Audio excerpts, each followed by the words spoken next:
of the market and how what are a big factor actually the market would be reading from here on. Vikash Kumar Jain of clsa is now joining us. Vikash, good morning. Thanks a lot for your time. Good note you guys have come out with on the focus on Modi 3.0. I mean, that's clearly the one single biggest area of interest of the market right now. And within that, of course, formation of the cabinet and the agenda to be taken up. What are your thoughts could be the priority areas in this coalition? Hi, thanks for having me. So, I think there are a couple of realities that the new government will have to deal with. First one is, of course, this is a different government. The last two times they had a simple majority, so they had to they could do things based on what they thought is correct. Now they have to take the realities of coalition politics into account. Secondly, if we look at performance of the ruling party itself, uh, whether you compare it versus exit polls or whether you compare it versus their 2019 performance, the three of the biggest states in India in terms of number of seats, that's UP, Maharashtra, and West Bengal, is where their seats have their kind of seats have come down. Uh, so this itself could end up being seen as a feedback by the government because there's some element of rural or agri kind of voters over there. So that's something that that they might take as feedback. Possibility that their popularity has gone down with that voter base could be one of the feedback that might be read as. And thirdly is Maharashtra, where they have underperformed in the Lok Sabha election, goes for its state election in less than 6 months from now. I would say less than 4 months after the budget will be presented, guessing that budget will be end of July or so. So if that is the case, then those are the realities that they will have to deal with. And possibly policy making will have to adjust to those realities, which we were not thinking about going into the election. So these are the new things that they need to react to. Vikash, you think the prima facie focus will continue to be around power and the capex themes? Well, I think that's something where the ruling government has definitely felt, kind of gone unequivocally in their last term on the focus on the supply side and the investment theme. I believe they would want to continue on that path.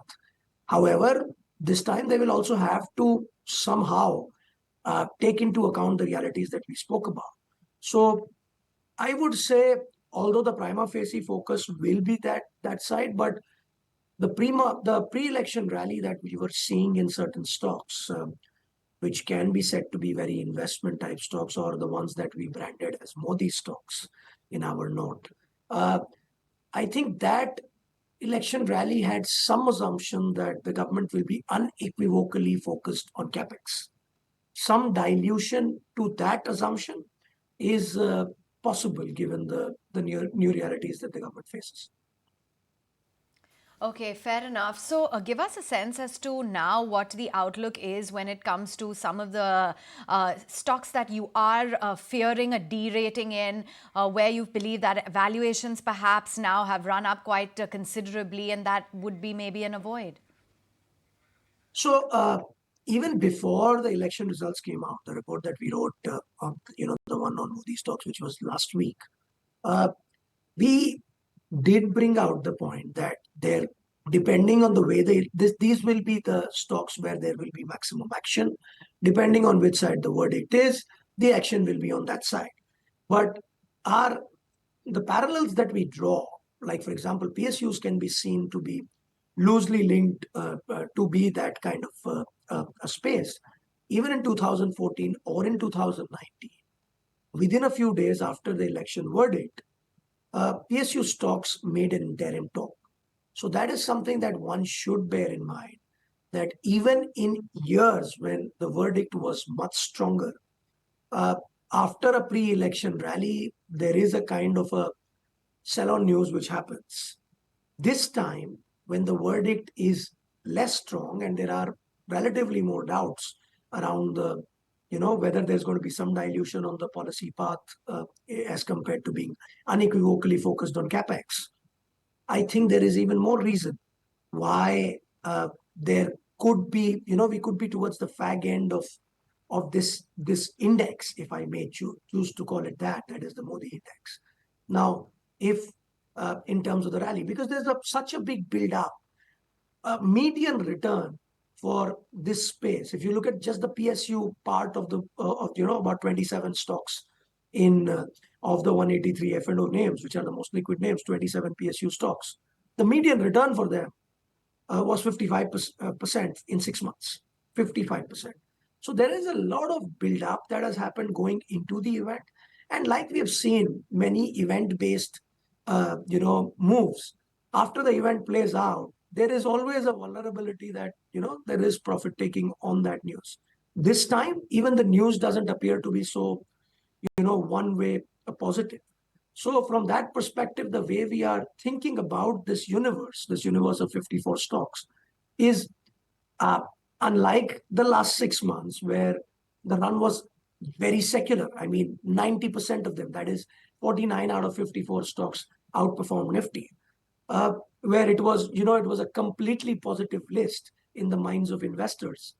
We will treat this as a negative list to start with, from a more tactical perspective over the next few months. And once, only if I can make a strong bottom-up case on certain names within the list, will I treat that as an exception. Either they have not rallied enough, or they're still cheap, or there's genuinely some bottom-up significant improvement surprise which could happen with certain stocks like that. If we do not find any of those things, then I would say this big rally, in those names could actually start taking a breather from here on, and the mantle might shift to other sectors.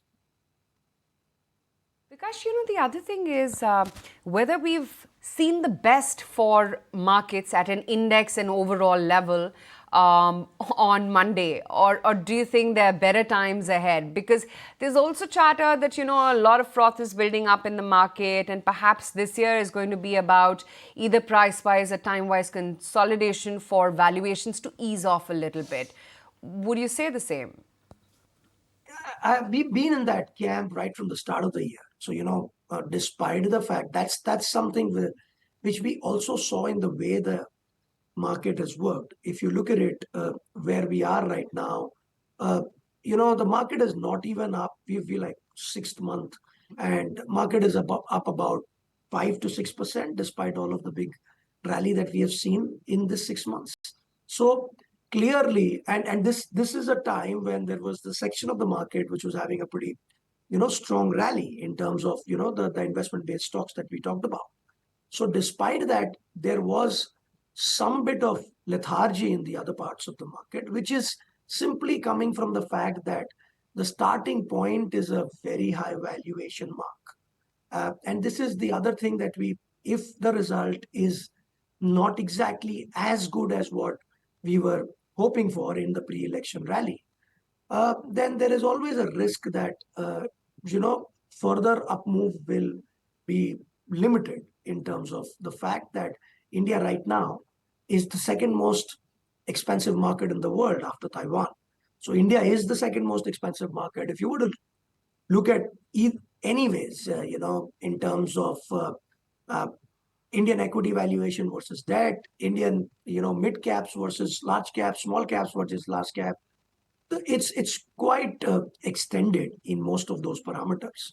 So because of that, a freeway, a kind of a free up move is not very easy from where we are right now. Vikash, the other point to talk about now gaining currency is how urgently the rural side of the economy needs treatment, be it from the policymakers. Today, RBI Meet 2, people are watching out for what kind of commentary emerges from the governor. Last policy, governor did mention that the early seeds of kind of recovery shoots, green shoots as they say. You also have a view that it's not bottoming out, it is actually bottomed out. What are the category of stocks in the rural side which one can play and provide entry, attractive entry points in your view? Yeah, so I think that's where the complication comes in terms of kind of addressing that view when it comes to through buying stocks. We do have that view, and the Rabi crop has been good, and that kind of helps. And then there is expected to be a pretty good monsoon as per expectations, and then this verdict might mean that there will be some goodies for the rural side. So all of those should fall into some rural recovery after years.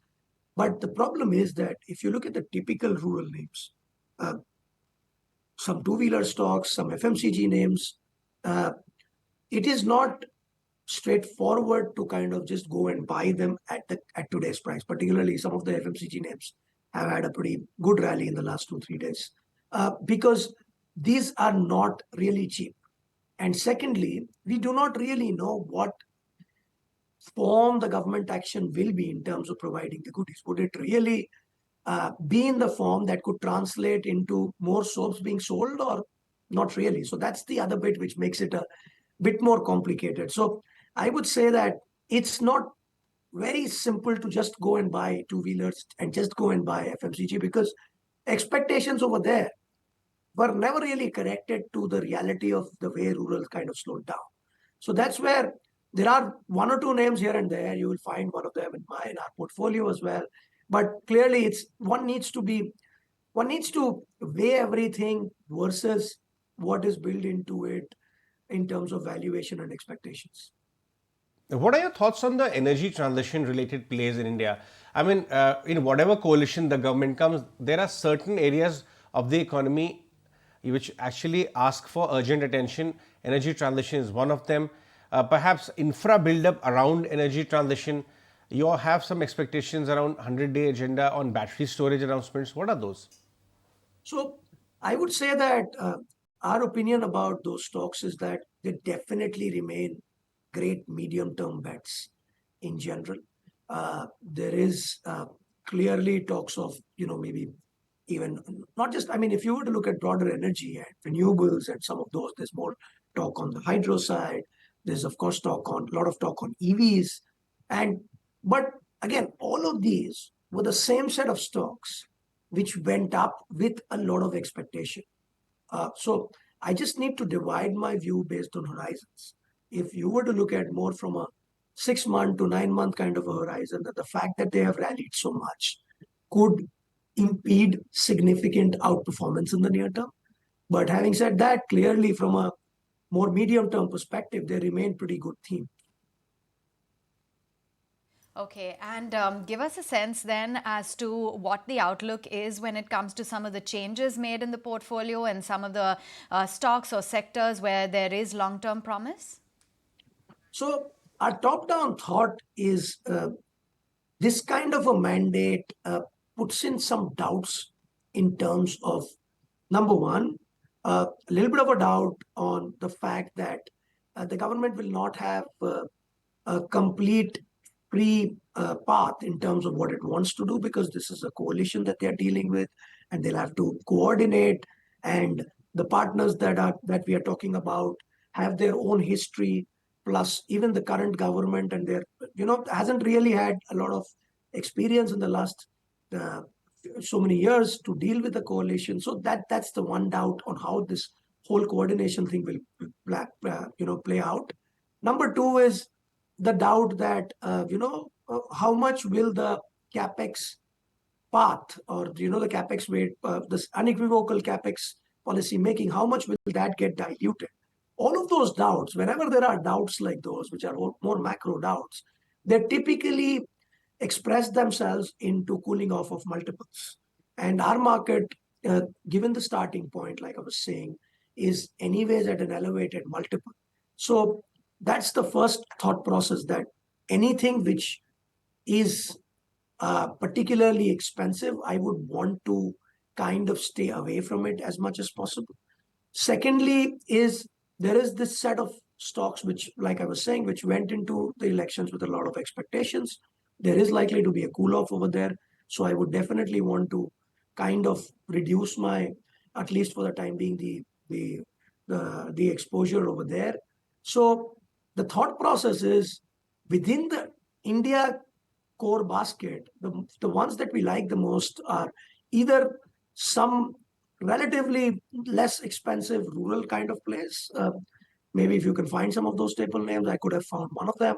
And there is also financials which have hardly participated in this rally, private banks in particular. So I think they are definitely attractively priced. That's one section of the market which is not frothy. So that's the bit that we like.